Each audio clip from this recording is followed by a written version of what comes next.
Hello friends, ISPCS study के इस online platform पे आपका स्वागत है। इसके पहले वाले जितने भी आर्टिकल्स हैं उसको मैंने कंप्लीट कर दिए हैं न्यूज शॉर्ट्स में। ये साइंस एंड टेक का जो है सेक्शन है, इसमें जो है 14वां वाला सेक्शन जो है इसके पहले वाला क्लास में मैंने कंप्लीट कर दिया। ये यहाँ से 15 वाले क्लास आर्टिकल्स हम लोग शुरू करने वाले हैं। इसमें लिखा है फूड फोर्टिफिकेशन न्यूज़ में है। तो फूड फोर्टिफिकेशन क्या होता है पहले वो जान लीजिए। तो होता क्या है कि फोर्टिफिकेशन तात्पर्य यह होता है कि जो भी चावल है, गेहूं है, तेल है, दूध है, नमक है, इसमें जो है मुख्य जो खाद्य पदार्थ हैं उनकी जो पोषण क्षमता है ना उसको बेहतर बनाना है इसमें। ठीक है, फोर्टिफिकेशन से तात्पर्य यही होता है कि चावल, गेहूं, तेल, दूध, नमक जैसे जो मुख्य खाद्य तेल पदार्थ है उसका क्या करना है, पोषण क्षमता को बेहतर बनाना है। उसमें महत्वपूर्ण विटामिन और जो भी मिनरल्स हैं उसको हम लोग वहाँ पे मिश्रण करते हैं। ठीक है, तो इसी को फोर्टिफिकेशन बोलते हैं। राइस फोर्टिफिकेशन से तात्पर्य क्या होता है कि जो सामान्य चावल होता है उसके अनुपात में FRK मिलाना है। ठीक है, FRK क्या है? FRK जो है इसका FSI द्वारा जो निर्धारित सूक्ष्म पोषक तत्व जैसे कि आयरन मिलाना, ठीक है, फॉलिक एसिड मिलाना, विटामिन B12 मिलाना, ये सब चीज़ें होता है। ठीक है, चावल के फोर्टिफिकेशन के लिए करते क्या है, कोटिंग करेंगे, एक्सट्रेंजन करेंगे, डस्टिंग जैसा तकनीक का उपयोग करेंगे। ठीक, तो भारत में जब देखें तो फोर्टिफिकेशन के लिए एक्सट्रूजन तकनीक का इस्तेमाल होता है। इसमें क्या होता है कि जो इसमें मिल्ड राइस होता है ना उसको हम लोग क्या कहते हैं, चूर्णित करते हैं। ठीक, उसमें होता क्या है कि उसमें विटामिन और जो खनिज होगा उसको मिला देंगे।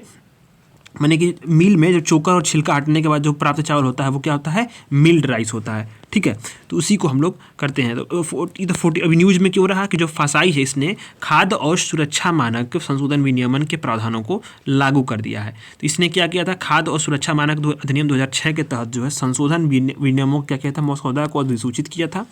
अब क्या है कि फोर्टिफाइड चावल के दानों के निर्माण के लिए विटामिन और खनिज प्रीमिक्स में सूक्ष्म पोषक तत्वों की बड़ी मात्रा में जो भी संशोधित विनियमन होंगे उसको जो है लागू करने में मिलेगी। इससे क्या होगा, राष्ट्रीय जो फोर्टिफिकेशन कार्यक्रम है इसी को मजबूती मिलेगी। तो मतलब कुल मिलाकर के न्यूज़ ये कह रहा है कि जो FSI ने, ठीक है, FSI ने क्या किया कि खाद्य सुरक्षा और मानक संशोधन विनियमन है उसमें जो है जो उसके संशोधित प्रावधान थे, जो भी प्रावधान किए गए थे उनको जो है वहाँ पे उसको लागू किया। ठीक है, तो इसमें क्या है, इसे लागू करने से क्या राष्ट्रीय जो फोर्टिफिकेशन कार्यक्रम है वो मजबूती मिलेगी। यानी फोर्टिफिकेशन तात्पर्य यही है कि जो गेहूं, चावल है उसमें जो है पोषण क्षमता को बेहतर बनाना है। ठीक, तो इससे लाभ क्या होगा, कुपोषण से मिलने के लिए जो है जो फोर्टिफिकेशन है क्या करेगा, एक प्रभावी लागत है। तो क्यों लागत क्यों है, क्योंकि जो इसमें आवश्यक जो खनिज और जो भी पदार्थ होते हैं इनके माध्यम से जो है इसमें हम लोग मिला देते हैं। ठीक है, तो जो फोर्टिफाइड चावल को बढ़ावा देने के लिए कौन कौन सी पहले प्रमुख तौर पे शुरू की गई हैं, तो सक्षम आंगनबाड़ी और पोषण 2.0 योजना, सार्वजनिक वितरण प्रणाली के तहत चावल के फोर्टिफिकेशन और उसके वितरण पर केंद्र प्रायोजित प्रायोगिक योजना, फोर्टिफाइड खाद्य पदार्थों की पहचान के लिए FSI ने जो है +F का लोगो जारी कर दिया है। तो मुख्य मुद्दे इसमें क्या है कि इससे जो है कि मुख्य मुद्दे इसमें यह है, इसमें प्रमुख चुनौतियाँ क्या है कि जो थैलेमीशिया और सिकल सेल एनीमिया इससे पीड़ित लोगों के लिए क्या फोर्टिफाइड चावल हानिकारक हो सकता है। ठीक है, तो ये है। उसमें पोषक तत्वों की मान्यता आप देख सकते हैं कि सूक्ष्म पोषक तत्व और कितना उसका मात्रा होना चाहिए ये बात होती है। लेकिन यहाँ पर मैंने इसको हाईलाइट क्यों किया, विटामिन B12 का जो नाम क्या है उसको बोलते हैं फॉलिक एसिड, और B12 को क्या बोलते हैं, उसको बोलते हैं क्या इस पर लिखा है यार, इसमें तो साइनोकोबाल्मीन यहाँ पे लिखा है, साइनोकोबाल्मीन, पर मैं आपको और बताता हूँ। साइनोकोबाल्मीन इस पर लिखा है, पर ये इसमें देखिए विटामिन B1 क्या है, थाइमीन है, थाइमीन बोलते हैं विटामिन B1 को। ये सीधे सीधे सवाल क्या बनते हैं स्टेट पीसीएस में, यूपी पीसीएस में तो हर साल इसमें से सवाल बना है, हर साल दर साल इससे सवाल बना है। विटामिन B1 क्या है, थाइमीन है। B2 क्या है, राइबोफ्लेविन है। ठीक है, अच्छा राइबोफ्लेविन, मैं इसी को राइबोफ्लेविन समझा था इसीलिए बोला साइबोकोबाल्मीन ये है। ठीक है, तो विटामिन B12 क्या है, B2 क्या है, राइबोफ्लेविन है। B6 क्या है आपका, साइनोकोबाल्मीन है। ठीक है, पैराडॉक्सिन है, B6 क्या है, पैराडॉक्सिन है, और B12 क्या है, साइनोकोबाल्मीन है। C क्या है, एस्कार्बिक एसिड होता है। D क्या होता है, कैल्सीफेरॉल होता है। E जो होता है वो टोकोफेरॉल होता है, और B7 क्या होता है, वो बायोटीन होता है। ठीक है, तो वहाँ मैं आपको थोड़ा सा डिटेल में और अच्छे से समझा दूँ। देखिए ऐसे जो होता है, ये विटामिन्स के जो नेम होते हैं ना वो केमिकल वाले बड़ा कंफ्यूजिंग होते हैं, और सच बता रहे हैं तो हम तो बार बार भूल जाते हैं, लेकिन बार बार उसको मैंने रिवीजन करने से याद कर लिया। ठीक है, तो B1 को क्या बोलते हैं, थाइमीन बोलेंगे। क्या बोलेंगे, थाइमीन। अच्छा, B2 को क्या बोलेंगे, आपका राइबोफ्लेविन बोलेंगे, राइबोफ्लेविन। ठीक है, राइबोफ्लेविन बोलेंगे। इसको आप छोड़ दीजिएगा, मैं जो बोल रहा हूँ उसको सुनिएगा। ठीक है, B6 क्या होगा, B6 जो होगा आपका जो है वो क्या होगा, पायरिडॉक्सिन होगा, पायरिडॉक्सिन। ठीक है, पायरिडॉक्सिन होगा ये B6, B7 क्या होगा, बायोटीन होगा, जो बायोटीन की कहीं होती है ना हेयर वगैरह के लिए, बायोटीन के लिए, ठीक है। B12 क्या होगा, B12 जहाँ लिखा था उसको बोलते हैं साइनोकोबाल्मिन, ठीक है, साइनोकोबाल्मिन, ठीक है। C क्या होगा, एस्कार्बिक एसिड होगा, एस्कार्बिक एसिड। D जो होगा कैल्सीफेरॉल होगा। E क्या, इस विटामिन को क्या बोलते हैं, टोकोफेरॉल बोलते हैं। तो इतने सारे जो वैज्ञानिक के जो नेम है विटामिन के उसको मैंने बता दिया। B9 क्या बोलते हैं, फोलिक एसिड बोलते हैं, ठीक है, इसको भी आपको ध्यान देना है। तो अब ये है एमाइलोडाइसिस। क्या है एमाइलोडाइसिस? ये है कि वैज्ञानिकों ने एक 2D प्रोटीन मोनोलेयर को निर्मित किया है। करेगा यह मोनोलेयर क्या कि एमाइलोडोसिस जैसी बीमारी है इसका अध्ययन करने में मदद करेगा। एमाइलोडाइसिस क्या है, एक दुर्लभ रोग होता है। शरीर में क्या होता है, एमाइलाइड के असामान्य रूप से जमावन के कारण होता है, जमाव जब होता है एमिलाइड जब होता है असामान्य रूप से, यानी कि अनियंत्रित रूप से जब जम जाएगा शरीर में, तो क्या है, एमिलाइडोसिस हो जाता है, एक बीमारी होती है। या एमाइलाइड क्या होता है, असामान्य रेशेदार होता है, एक्स्ट्रा सेलुलर और प्रोटीन्स होते हैं, उसका जमाव होता है, ठीक है। अब ये कहाँ जमता है, ये हृदय में, मस्तिष्क में, जो हमारा गुर्दे हैं यानी कि जो किडनी है, स्प्लीन है और शरीर के जो अन्य भाग है वहाँ पे जम सकते हैं। इससे होगा क्या कि थकान होगा, वजन कम होगा, शून्य हो जाएगा, जीभ का आकार बढ़ेगा। ये दुर्लभ रोग होते हैं जिसका आकार क्या होता है, मतलब प्रसार प्रति 1000 पे एक व्यक्ति को होता है। तो एमाइलोडोसिस क्या है, एक जो है ये होता है कि एमाइलाइड नामक जो भी जो असामान्य रूप से जो हमारे शरीर में जमते हैं, इसी कारण से एक होने वाला दुर्लभ रोग है। तो क्या है इसके लिए कि वैज्ञानिकों ने 2D मोनोलेयर एक विकसित किया है जो इसका अध्ययन करेगा, ठीक है। ये बड़ा इंपॉर्टेंट है, इसी न्यूज़ का मैं इंतजार कर रहा था। देखिए इसके कहीं मुझे पढ़ने को मिल ही नहीं रहा था इसमें, तो विजन है इसमें यहाँ पे मिला है। केंद्रीय आयुर्वेदिक विज्ञान अनुसंधान ने, ठीक है, CCRAS ने आयुर्वेद ज्ञान निपुण पहल अग्नि की शुरुआत की है। अग्नि की शुरुआत की है किसने, केंद्रीय आयुर्वेदिक विज्ञान अनुसंधान परिषद ने केंद्रीय आयुर्वेदिक ज्ञान निपुण पहल अग्नि की शुरुआत की है। इसका उद्देश्य क्या है कि वैज्ञानिक सत्यापन और जो साक्ष्य आधारित मूल्यांकन है उसके जरिए क्या करना है, हमें जो व्यावहारिक तौर पे जो आयुर्वेद की पद्धतियां हैं उसको मुख्य धारा में लाने के लिए हमें क्या करना है, रिसर्च को बढ़ावा देना है, ठीक है। तो जो अग्नि पहल है वो क्या है, ध्यान देना किसके द्वारा शुरू की है कि CCRAS यानी केंद्रीय आयुर्वेदिक विज्ञान अनुसंधान परिषद के द्वारा। तो करना इसका क्या है कि व्यवहारिक आयुर्वेदिक पद्धतियों को मुख्यधारा में लाकर के रिसर्च को बढ़ावा देना है। आयुर्वेद आयुष प्रणाली का हिस्सा है, आयुष प्रणाली का हिस्सा मतलब है यानी उपचार का, ठीक है।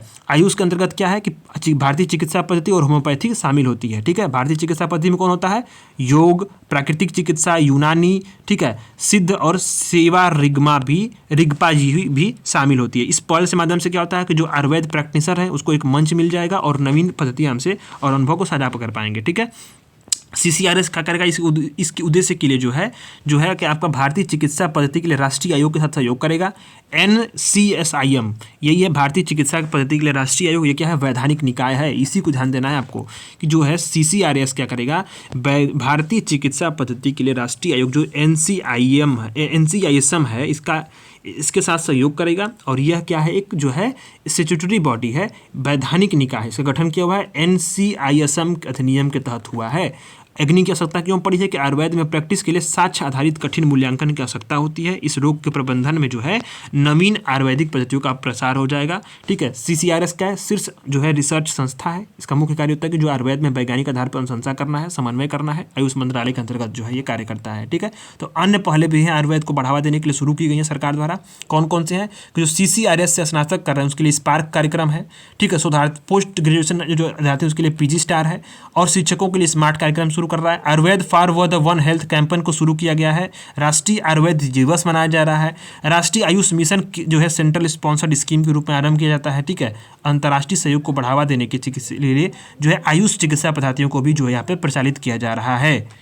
WHO ने ग्लोबल ट्यूबरकुलोसिस रिपोर्ट को जारी किया है। इंपॉर्टेंट है, ये बहुत इंपॉर्टेंट है, इसमें स्टार मार्क कर लीजिए।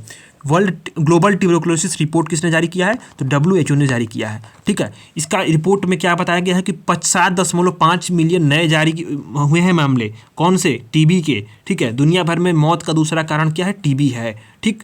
तो ध्यान देना इसमें। अभी क्या है कि हालांकि 2022 से 2015 के बीच में लगभग 8% की कमी हुई है, पर क्या है कि जो WHO की जो महत्वाकांक्षी योजना है, लक्ष्य है कि हमें 2025 तक TB में के मामलों में 25% की कमी रखना है, वो है क्या है उसका जो है अभी काफ़ी पीछे है महत्वाकांक्षी लक्ष्य के लिए, ठीक है। WHO क्या है, एंड TB स्ट्रेटेजी का जो लक्ष्य है वो काफ़ी पीछे है, ठीक है। तो हमें ध्यान देना भारत के संदर्भ में। तो भारत के संदर्भ में यह है कि 2020 और 2021 के दौरान क्या टीबी के मामलों में गिरावट आई है। 60% भारत, इंडोनेशिया, फिलीपींस में मामले दर्ज किए गए हैं। दुनिया भर में टीबी के 27% मरीज कहाँ पे हैं? भारत में हैं। ठीक है, टीबी किससे होता है? तो एयरबॉर्न बैक्टीरिया है, ये माइक्रोबैक्टीरियम ट्यूबरकुलोसिस के कारण होता है। आप जानते होंगे बैक्टीरिया कारण होता है, फेफड़े पर प्रभावित करता है। और टीबी जो है इसको क्या बोलते हैं? फेफड़े पर प्रभावित करने वाली टीबी को प्लमोनरी टीबी भी बोलते हैं। ठीक है, तो दवाओं में छोड़ दीजिए, दवा पूछेगा नहीं। पर टीबी की रोकथाम के लिए लाइसेंस प्राप्त एकमात्र टीका कौन सा है? बीसीजी का टीका होता है। बीसीजी का टीका जो है बैसिल कैलमेट एगुएरिन जो है इसको लगाया जाता है। यूपीपीसीएस में सवाल पूछा हुआ है। ठीक, तो टीबी किसको होता है आप जानते हैं। इसको जानने के लिए इसको छोड़िए, ये समझिए कि टीबी के उन्मूलन के लिए जो है उठाए गए कौन कौन से कदम है। तो टीबी के उन्मूलन की राष्ट्रीय कार्य योजना बनाई गई थी 2025 तक। इसको जो है इसको क्या करना है? देश में टीबी से उन्मूलन करना है। उद्देश्य ये है 2017 से 2025 तक की जो राष्ट्रीय कार्य योजना थी, यानी 2025 तक हमें देश में टीबी को क्या करना है? एकदम एंड कर देना है, खत्म कर देना है। टीबी मुक्त पंचायत पहल की जो है अभियान की शुरुआत की गई। इसको मैंने पढ़ाया था, पीएम ने शुरुआत की थी टीबी मुक्त पंचायत अभियान की। निक्षय पोषण योजना की शुरुआत की गई है। किस लिए? निक्षय पोषण योजना की शुरुआत इसीलिए की गई है कि टीबी के मरीजों को पूरी इलाज की पूरी अवधि तक क्या करें? पोषक सहायता मिल पाए। ठीक है, तो ये इंपॉर्टेंट है। टीबी की जो दवा प्रतिरोधी टीबी है उसके बारे में जानते हैं कि मल्टी ड्रग रेजिस्टेंट टीबी जो है इसमें होता क्या है कि प्रतिरोध विकसित कर लेता है टीबी बैक्टीरिया। किसके खिलाफ? जो दवाएं होती हैं उन दवाओं के खिलाफ। तो ये सारी टीबी जो होती हैं, तो बहुत सारे टीबी होता है। इससे सवाल नहीं पूछेगा, बस मैंने लिख दिया इसलिए हाईलाइट कर दिया, क्योंकि अगर आपको पढ़ना है तो पढ़ लीजिए। बट क्या है कि जो दवा प्रतिरोधी टीबी होती है, मतलब जो टीबी की जो दवाएं होती हैं सामान्यतः उस समस्याओं के खिलाफ क्या करेगा? जो भी टीबी के बैक्टीरिया है, कौन से बैक्टीरिया है? माइक्रोबैक्टीरियम ट्यूबरकुलोसिस जो है ये क्या करता है? अपनी प्रतिरोधक क्षमता विकसित कर लेता है। इसी कारण से ये बात यहाँ पे है। ठीक है, इसके बाद आता है चिकनगुनिया। चिकनगुनिया होता कैसे है? पहले तो आप जान लीजिए, वायरस जनित रोग है ये, मतलब ये क्या वायरस से होता है। ठीक है, इसका संक्रमण एडीज मच्छर से फैलता है। ठीक, इस रोग की पहचान 1992 में तंजानिया में की गई थी। अभी तक इसका कोई भी इलाज मौजूद नहीं है। और भारत का जो भी राष्ट्रीय वाहक जनित रोग का नियंत्रण कार्यक्रम है इसमें इस रोग को शामिल किया गया है। तो US food and drug administration ने चिकनगुनिया के पहला वैक्सीन किसको मंजूरी दी है? इक्सचिक को। ठीक है, इक्सचिक को जो है ये मंजूरी दी है। यह वैक्सीन क्या वायरस चिकनगुनिया वायरस के जीवित और कमजोर वर्जन से इसको तैयार किया गया है। तो बस इतना ही ध्यान देना आपको कि चिकनगुनिया की विश्व की पहली वैक्सीन जो है वो किससे मंजूरी दी है? तो US food and drug administration ने दी है। उसका नाम क्या है? इक्सचिक का है। ठीक है, बस ये बात जान लीजिए। अच्छा, अब आता है सर्वोवैक वैक्सीन। ये इंपॉर्टेंट है। इसको इसलिए इंपॉर्टेंट है क्योंकि ये कई जो है जो पिछले वनडे एग्जाम्स हुए हैं इसमें सवाल ये पूछा हुआ है। तो एक ये सवाल पूछा है, ये सवाल पूछा है नाइट्रोजन का। ठीक है, वाइट नाइट्रोजन, ये वाला वाइट हाइड्रोजन पूछा हुआ है। तो दोनों आर्टिकल को हम लोग देखेंगे अच्छे से। तो अभी क्या है, लेसेंट के जो ऑन्कोलॉजी में एक अध्ययन प्रकाशित हुआ कि जो सर्वोवैक वैक्सीन है ना, इसने क्या है, इसके मतलब बराबर जो है एक सर्वोवैक वैक्सीन को सीरम इंस्टीट्यूट ऑफ इंडिया ने विकसित किया है। ठीक, सर्वोवैक वैक्सीन ने जो है मर्क की जो गार्डासिल वैक्सीन उसके बराबर प्रतिरक्षा जो है प्रणाली को उत्पन्न कर लिया। तो भारत की पहली स्वदेशी जो है कार्डिवेलेंट ह्यूमन पैलियोमावायरस एचवीबी जो मशीन है, इससे क्या होगा? सर्वाइकल कैंसर और एचवीबी की जो अन्य प्रकार कैंसर होते हैं उसकी रोकथाम के लिए विकसित किया जाएगा। सर्वाइकल कैंसर में भारत में जो है दूसरे मामले पर होता है। ठीक है, दूसरे स्थान पर सर्वाइकल कैंसर में भारतीय महिलाओं में सबसे ज़्यादा ब्रेस्ट कैंसर मानते हैं, उसके बाद होता है। उसके बाद क्या है? सर्वाइकल कैंसर के मामले दूसरे स्थान पर आते हैं। ठीक, तो ये बात है। तो इसमें क्या है, इसके लिए वैक्सीन विकसित की गई है। तो किसने किया है? सीरम इंस्टीट्यूट ऑफ इंडिया ने इसको विकसित किया है। ई प्राइम लेयर क्या है कि जो नया अध्ययन है उसमें जानते हैं पृथ्वी के कोर का सबसे बाहरी जो हिस्सा है ना उस पर ई प्राइम लेयर नई परत बनी है। आप जानते हो कि पृथ्वी में क्रस्ट, मेंटल, कोर तीन प्रकार परत होती है। तो कोर का जो बाहरी हिस्सा है उस पर ई प्राइम लेयर नामक एक नई परत का निर्माण हो चुका है।